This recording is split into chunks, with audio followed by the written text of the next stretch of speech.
je vais vous montrer comment jouer une partie de Nautilus Iceland à 4 joueurs.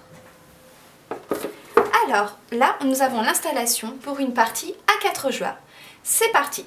Le premier joueur, donc celui qui a lu le livre Jules Verne, le dernier, est le premier joueur à jouer, mais sinon on peut désigner quelqu'un, puis ça sera dans le sens des aiguilles d'une montre. On va dire que le premier joueur à jouer est le joueur rouge. Il va ainsi se positionner où il souhaite sur le Nautilus, donc en face d'une colonne. Par exemple, il décide de se positionner ici. Il va récolter les cartes de sa colonne qu'il va garder pour lui. Le joueur suivant à la suite dans les aiguilles d'une montre est par exemple le joueur violet qui a décidé de se placer ici. Il récolte toutes ses cartes. Le joueur à jouer après, c'est le joueur jaune. Il décide de se mettre ici par exemple. Il récolte ses 2 cartes. Le dernier joueur à jouer est le joueur bleu. Il a décidé de se placer ici et récolte les 3 cartes de sa colonne. Nous avons ainsi récolté chacun des cartes. Nous allons maintenant passer de l'autre côté du Nautilus. Pour vous aider, vous avez la boussole pour savoir dans quel sens pouvoir se déplacer les pions. Vous pouvez l'indiquer ainsi que les pions vont se déplacer de ce côté-ci du Nautilus. Cette fois-ci, attention, ce n'est plus dans le sens des aiguilles d'une montre. Le premier joueur à jouer sera celui qui est le plus en arrière du Nautilus. Ainsi, le premier joueur à jouer sera le joueur violet, puis le joueur jaune, le joueur rouge, puis le joueur bleu. Donc le joueur violet décide de jouer, il va pouvoir se placer. Il n'a pas le droit de se placer sur la même colonne, mais par contre il peut se placer sur toutes les autres colonnes. Donc il décide de se placer par exemple en face de la colonne, celle-ci. Il peut. Il reprend dans ce cas-là ces 2 cartes. Hop, et les met dans sa collection, qui est là.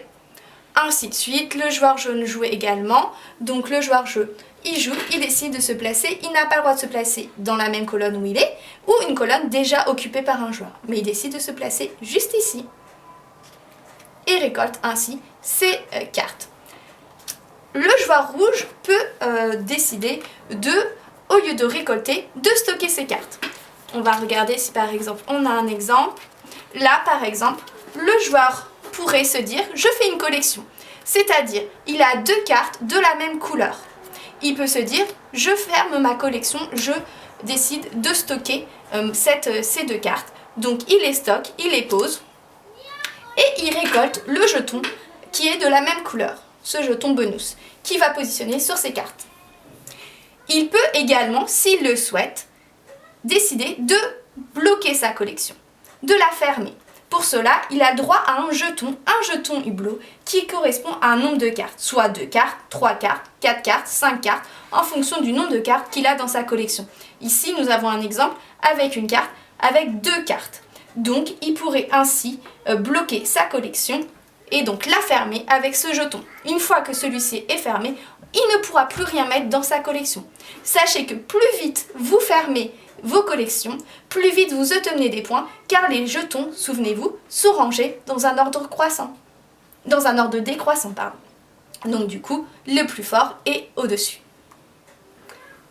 C'est ainsi de suite. À la fin du jeu, nous allons compter les points en fonction des collections qui auraient été faites, avec les bonus, les jetons hublots, et ça fera ainsi celui qui aura le plus de points remportera la partie. Allez, je vous dis au revoir!